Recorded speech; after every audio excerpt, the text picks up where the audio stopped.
Welcome to the empty quarter, the Liwa desert. The dunes rise and fall as far as the eye can see. A majestic setting for the Rahal challenge,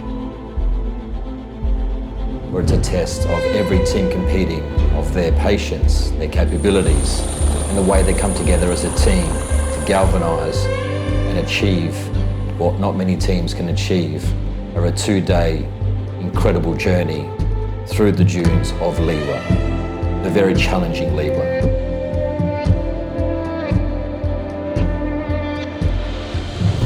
This is Liwa. It really humbles you, it takes you back, it drops you a couple pegs. It's incredible.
Things don't always go to plan. Suddenly while driving, I just felt my steering wheel go a bit loose, shaky. I knew immediately that it was a puncture. We were doing about 80 or 100 kilometers per hour at this point, and I knew we just needed to stop. So slowly pulled off the road without causing any more damage, and jumped out of the car with Steve to look. I immediately noticed it was my rear left tire. So quickly inspected it, and by this time it was pitch black. There was no street lights.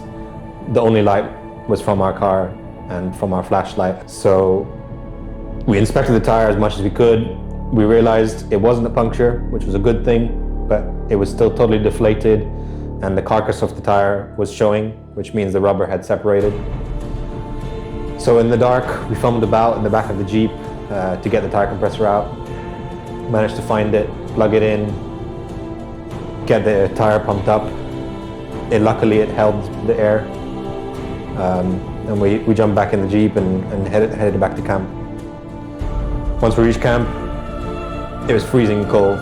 I just remember getting out of the Jeep, having the heater on, and having to tell all the guys that I felt like I let them down. You know, as a captain, as a leader, I felt I let them down. It was a stupid mistake. While airing up the Jeep, I forgot to tighten the caps on the apex valves, and one of them came loose while driving, and everything went out. So I had this sense of, you know, I let the team down. So I told the team we had tire pop off, damaged the tire, gonna have to change it. We can't drive the challenge like this. The team immediately jumped up, and even our rival team, they jumped up to help. Someone got the tire nuts out, someone got the wrench, someone got the automatic drill, and we changed the tire as quick as we could, popped it on, ready to go.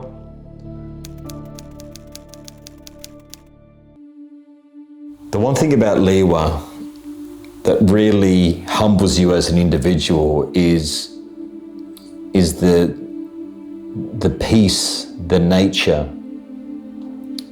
It's untouched. And we've got these cars that have been souped up, roaring through the desert.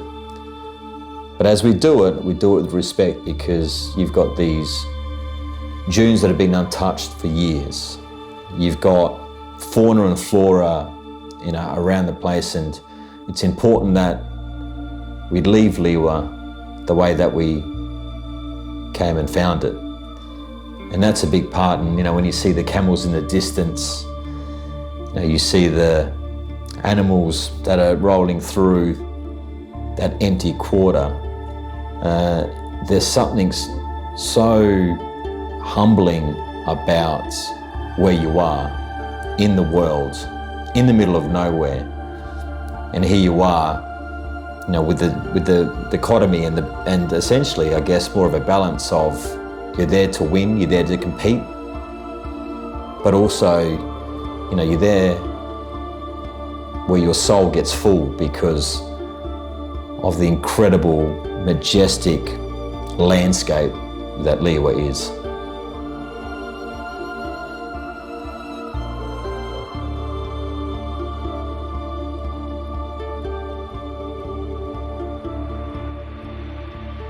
Liwa is just not your backyard desert like Badayar or Kudra.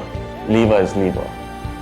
It's one of the most challenging terrains that's accessible to us in the UAE, and every time you go to Liwa, it's always different. It's majestic, it's beautiful, it's dangerous, and you need to do it with a group of people you trust. The kind of people you have a brotherhood with. You understand each other. You get the message without telling each other what needs to be done or how it needs to be done. You understand the next step before it's even taken. So Liwa needs to be done with the right kind of people, with the right kind of mindset. There's a bond within our team, a connection that, when you're driving through the desert for that amount of time and you need to hold the line, there are unspoken bonds in the way that we drive. So day one, the team comes together, the day has arrived. And, this is an exciting day for us because, this is where all the practice, the planning, the meetings that we've had comes to fruition, and it's time to execute. But as we did the previous Rahal challenge, we got together at Steve's place, and, it's a place where we all come together and it's the calm before the storm. We've got, a fantastic breakfast that's cooked by Steve's wife, Elaine, and little Ava's running around, and it's quite humbling because you're about to embark on an incredible journey, an incredible challenge, and it's the last time that you essentially, are in civilization. So, we meet, our friends, our sponsors, in a fantastic little setting, beautiful breakfast that was cooked, and we pack the cars up and it's time to go, time to make the 4-hour journey down to Liwa.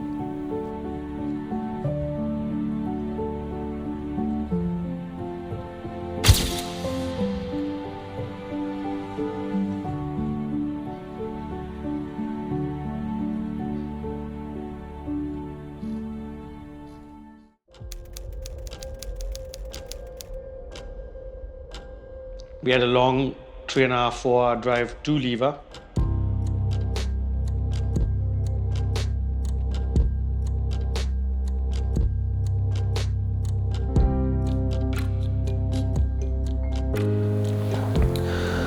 So unfortunately for us this year, it just so happened that the challenge coincided with a storm system. It was extremely windy, extremely dusty, low pressure, really cold, and that drive down from Dubai to Abu Dhabi was not the best we've had. The Jeeps were being pushed around. You could see everyone suddenly just swerving because the gust of wind would come. It almost looked like we'd had a bit too much to drink.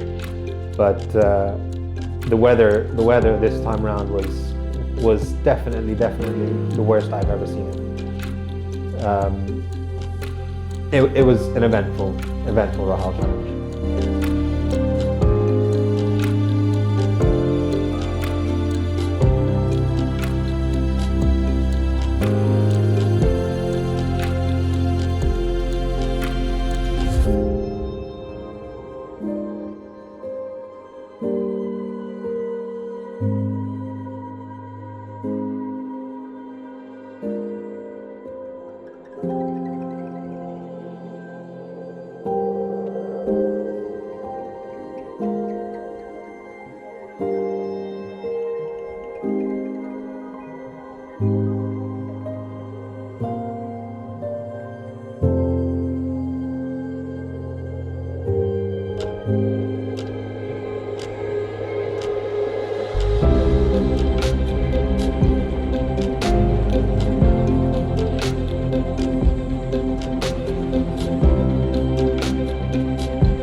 One of the best parts about Liwa is the big 200-meter slip faces, and the organizers put the start line on the top of a slip face, and you can't really explain it, but that feeling of just fear with adrenaline, and you just feel like you're doing something epic. And you just pop over that edge of the dune and you start going down, and you're not doing anything. You're just holding the steering wheel tight and you feel the sound of the sand rumbling. It's rumbling, and you're just, gravity's pulling you down. You're not doing anything. Gravity is pulling you down. And it takes a good minute or two to descend that 200 meters. And you reach the bottom, and straight away, within another 100 meters, you're climbing another huge set of dunes. And I just stopped, and I just looked, and I just didn't know like how we're gonna do this. It was, there's no line, there's no clear path. It was just a maze of crests and bowls and drops, and I just stopped. And I waited for the team to come down, and I was the first, and as I think it was Steve coming down, I just heard laughing on the radio. And by this time I was down, I looked back up and I saw our film crew on the first dune, sitting with both wheels front and back in the air, just spinning slowly to stand. And it was Reyes and the film crew stuck on the first dune. So luckily, there were other people at the start line who generously winched Reyes back and got us moving. And the guys came down, and we looked at that maze in front of us, and I just had this feeling that I could see a line, and I said, I'm going for it. I'm going to try.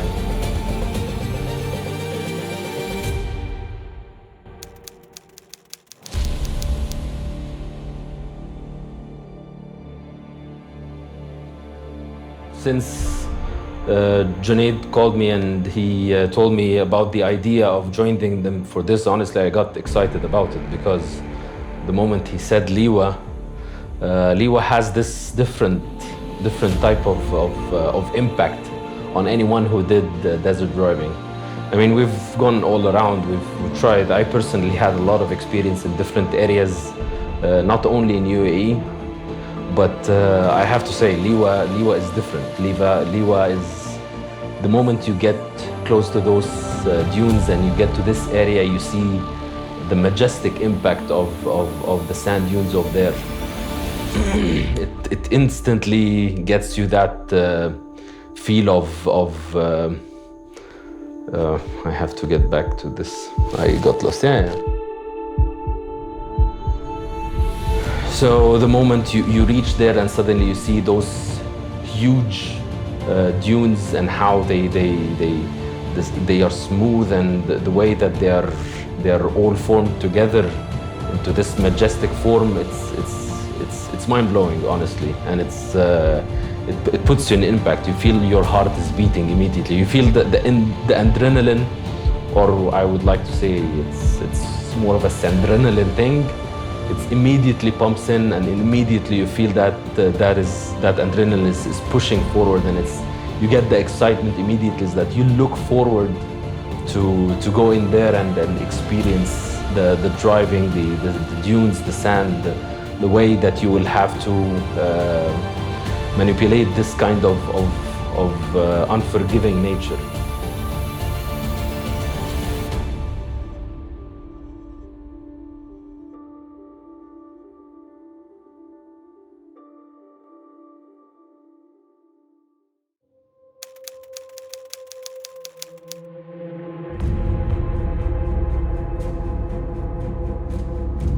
I could see a line, and I said, I'm going for it. I'm going to try. Dropped it into low gear, kept it in two, and went for it. Kept the torque up, even though I could feel the sands pulling me. It wants me to stop. the engine screaming. You're just pushing it, going, following the flow without making as many deviations as possible to get all the way up. But it's Liwa, and halfway up, I chose the wrong line maybe and stopped. And luckily I wasn't stuck, but by this time I was already about 100 meters up the dune. I could see just the tiny little jeeps down below, and I pulled out the radio and I said to the guys, I'm not stuck. It's not going to be as straight as we want it, but I think I can find a way out. Took a moment or two to just recollect myself, plan what I was going to do so that there was no unexpected things coming up. Reversed up as much as I could, just enough so that I get a good momentum to start going, but not too much to draw miles. And I went for it, chose a slightly different line, made it over that dune, and I just stopped at the top and radioed back to the guys that it's doable, follow my line, you can do it. And they started coming up. By this time, there was already about 6 or 7 teams around, so it was getting crowded. And like I said, it was a maze.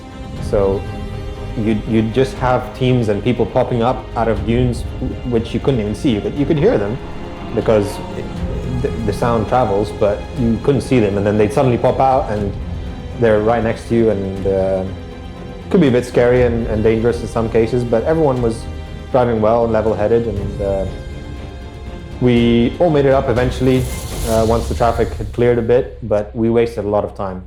We lost a good hour and a half, 2 hours, literally on the first set of dunes, and that's just Liwa for you.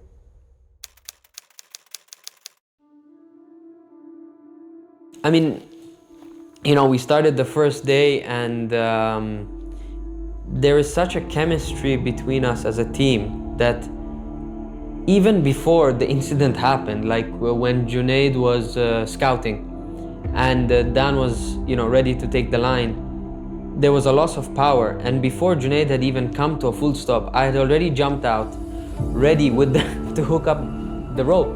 And this is just a small example of the connection we have, that without even telling me what needs to be done, I was already aware of what was required for us to proceed, to not stop our progress.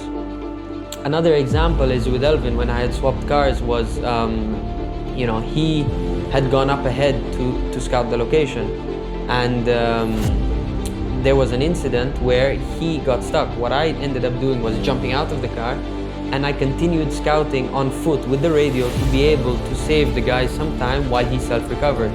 And this allowed us to find an even straighter route than initially planned, to avoid 2 bowls that could have cost us either the entire challenge or just the first day. We would never know.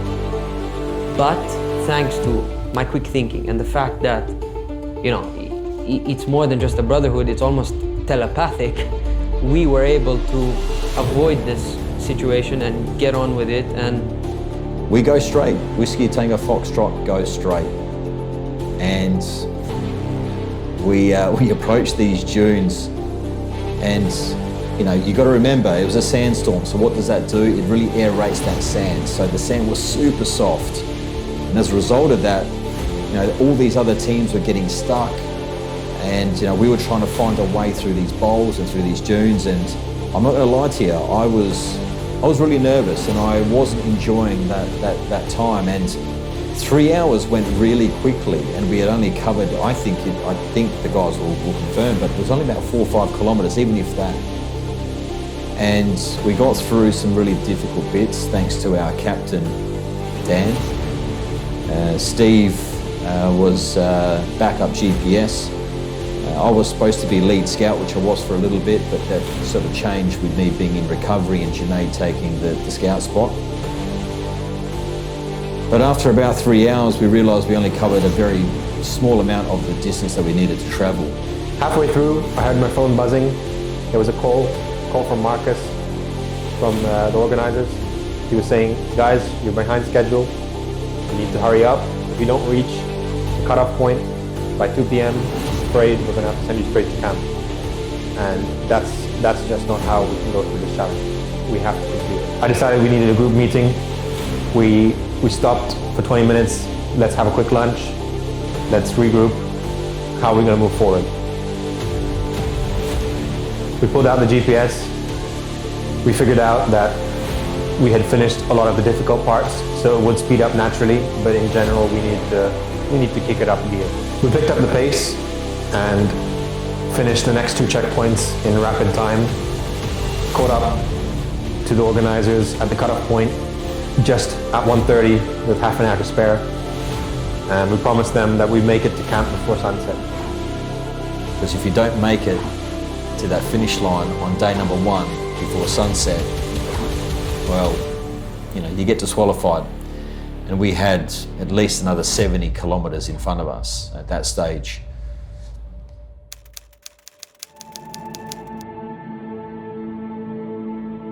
So I was always the one, ready to jump out, and it just comes back to being the youngest one on the team, probably the most energetic, adrenaline fueled, and just being on a team with some of my off-road mentors, my older brothers. It just felt so right, and it was like my way of proving myself.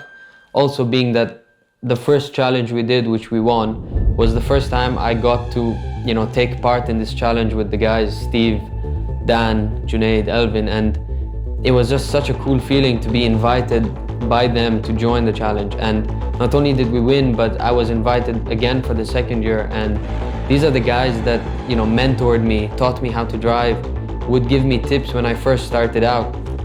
And for them to tell me, we are a team with you, it was just such a great feeling and such an honor. And to be in Liwa is such a challenge that it's not about the individual, but every person, completes the team, and it's not a one-man show. As usual, I took command of my post as support. I was jumping between the cars of Junaid and Elvin, and my main job was literally to help tow, winching, attaching straps. I was on the radio, commanding, co-driver basically.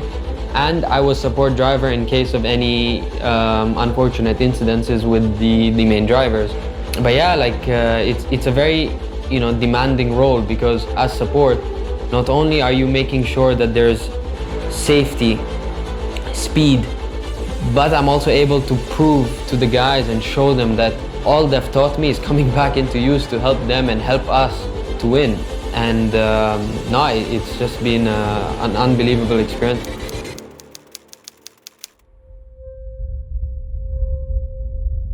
Towards the latter half of day 1, yet again my car decides to go into limp mode, which is basically the gears were stuck. I was stuck in 2nd gear, and I kept getting shift not allowed, and so I was having to control my speed, having to control my momentum, and basically drive the car with the limitation of being in the 2nd gear. Fortunately, they have a very good captain and a very good recovery team who, I think it's these guys, Elvin, Junaid, Dan, to be honest, when you're surrounded by them and the way they talk to you, they keep you calm, and they're very reassuring, and that support is brilliant, to be honest. And I cannot ask for another team, to be very honest with you. And they were like, Steve, don't worry, you move out from 2nd in GPS. Dan still had the GPS, and he was like, Steve, you can fall back. Elvin, in fact, stayed back with me. Junaid went in front in support with Dan. And Junaid was literally like, if you look at Top Gun and if you look at Maverick, the new movie, I'd say Junaid was like the wingman for Dan, which was super cool. And I would say Elvin was kind of my wingman, or the main man, I would call him, because he kind of, looked after me for quite a bit of stretch. And thankfully Dan again found another purple patch and really motored through. And you know what, there's no greater feeling, particularly on day 1, because day 1 you've got to cover at least, I think it's 85 or 90. I covered a lot more because I ended up sort of slowly going back into the recovery position. But there is no greater feeling when you actually see that finish line on day number 1. That's when the adrenaline slows down. You start to become a lot happier that you actually have achieved what you've achieved, given the weather, given the conditions, given the fact that we had the real issue at the beginning with getting stuck and losing a lot of time. But we got to camp, we set up, we break bread, we talk about the day, we laugh, and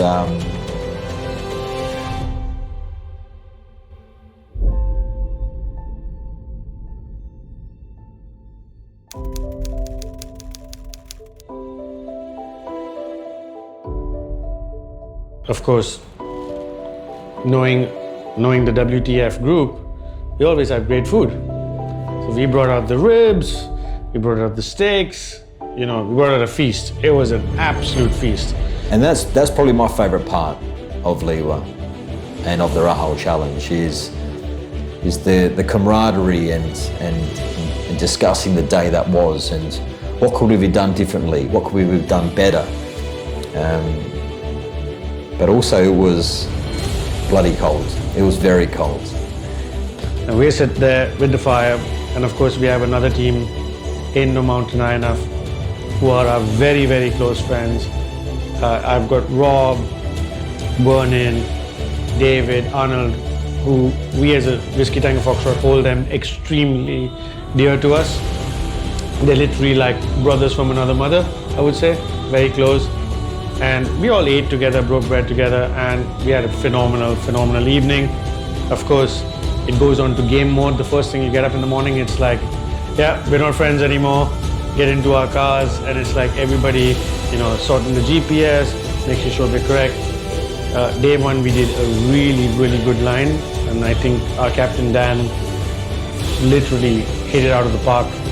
Super line. Super support from Junaid, super support from Elvin, Liwa, and super support, of course, from my co-pilot, Ranjit. And of course, I don't want to not give credit to Abhiyan, who's also jumping and running around all the cars, making sure that everybody was okay.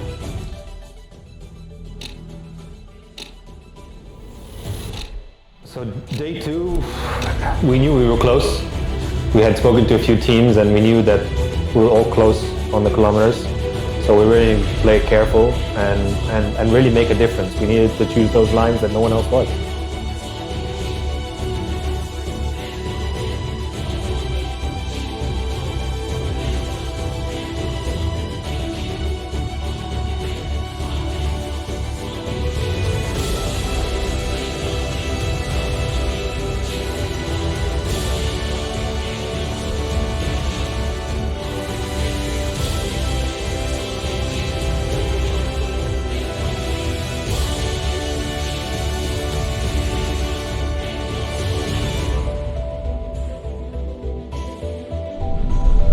So we're winching Dan up.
There were a lot of lines where we saw teams just driving around.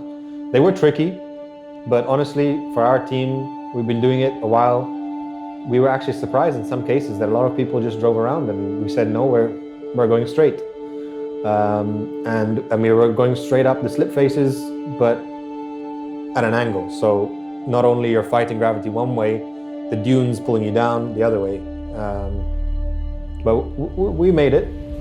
And a great example of our team working well is it was one of the last big dunes. It was just a kilometer or two from the end. We came upon this huge bowl where you're right at the bottom and you're climbing up a good, I'd say, 100 meters in one go, and it looked scary. And I was in the front, and I just radioed in and I said, I need someone to scout this. Junaid jumped up. He said, I'll do this. Let me go ahead. He scattered around the bottom to just check how bumpy it was, because it's really important to get a good run up. And he went for it. We were all watching, and we were all just hoping and wishing that he would do it and giving him that extra boost. And we were just watching the whole way on, and he's going, and he just, boom, he made it past, popped over the top with a good little jump. And then it was up to me next.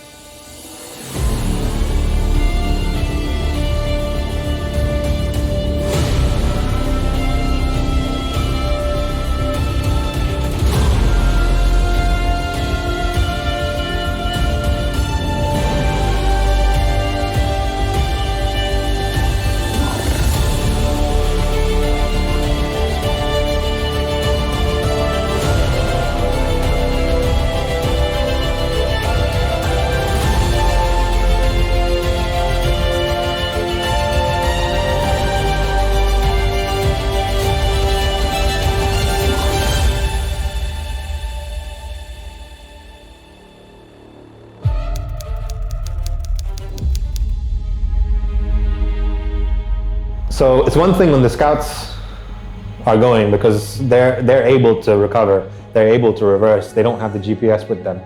So it's okay if they don't make it. But when that pressure then drops to you with the GPS, and you know that doing this one line will save you, and will differentiate you from the other teams, it's a lot of pressure. But I didn't feel like I couldn't make it. I was confident. Junaid's Jeep and mine are slightly different, but I was confident I could do it. And I plotted it in my head, and I told myself, you gotta just floor it, no matter what, keep your foot pressed to the floor and go. And that's exactly what I did. Took a moment and got my gear in the right place, and I just floored it. Pressed as hard as I could, and just didn't let off. And I could hear all the way up. My engine was screaming, telling me, you're gonna make it, you're gonna make it. And just towards the end, I could feel it slowing down and the engine revs dropping, and I'm thinking, no, I'm gonna get stuck. And I can hear from the outside Junaid saying, yes, you're gonna do it. And I just popped the edge of the crest, top tires over, and I let off the gas, and then back tires over, and I made it. And I was to the top. And that feeling was just so amazing. And it was just, it was a great way to end day two. Just reaching the top of that dune, and we knew everyone else was going around, and we knew we had really made a difference on the kilometers by doing that.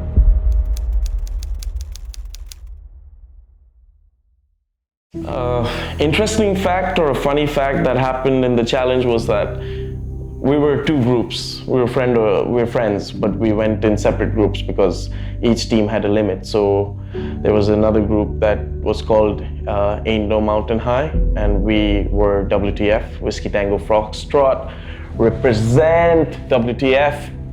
So the funny or the interesting thing was that on the start of the challenge, we all, as we were friends and we drive together, we use a common frequency. Our team, Whiskey Tango Foxtrot, WTF, we thought of using a different frequency, so it's just convenience for us. But as we switched on our radios and the previous channel was stored, which was our basic channel which we would use for our regular drives, the other team was using that frequency, and we could overhear everything they were saying on the channel. So we kept quiet, and we just overheard everything that they were discussing, and like how they would say like, let Dan pass, let's cut through here, okay, let's follow their line, let's see what they do, okay, slow down, let them go first, okay, speed up, let's go ahead. So we heard all their tactics, and we were just, it wasn't cheating, it was just, we were just hearing things. By the end of day 2, it was the final Dune climb, where I think so the team calls it my moment of glory, because on the radio, a team member from the other team goes like, yeah, if Junaid can do it, we all can do it. So I had Reyes with me, and we just looked at each other and we're like, yeah, we're doing this climb no matter what. So we drove around the dune, went and checked the terrain after the climb. How is it? Is it steep? Is there a ditch? Is it smooth? Reyes and I figured it out, and we're like, all right, we're doing this. We told Dan, we're going for it, and we're gonna stick to the line. Reyes goes, floor it! That's him motivating me. Shifted down to first gear, pressed the accelerator, kept flooring it till we started the climb, shifted to second, shifted to third, halfway through shifted down to second. It wasn't shifting down to first, somehow let go of the accelerator a little bit. Beautifully, she shifted down to first, and we got the momentum and the power required. We continued climbing, and Reyes goes, slow down. I'm like, nah, we're flying. And we flew over the dune. Soft landing, because we had seen what was on the other side, and we signaled to our captain, you can do it. He did it, and we were the only 2 who did it. Nobody else made that dune.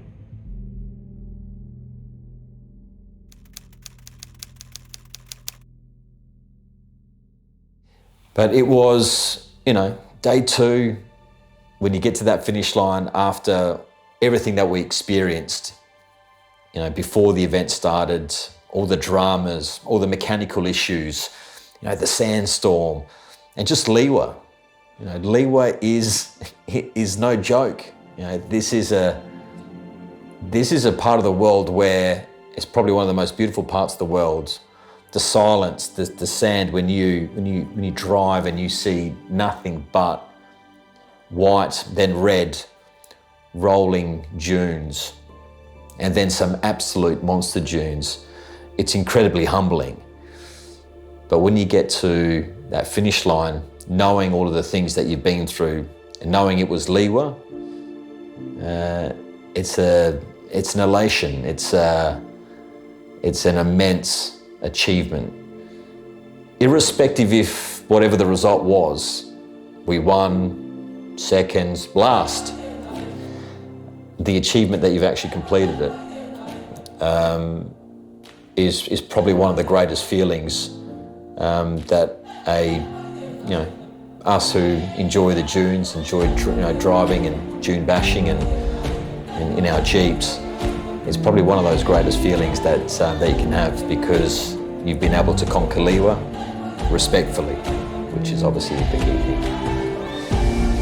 And then it's all about the 4.5-hour trip on the way home. And you're exhausted, you're tired, the adrenaline has gone through your body.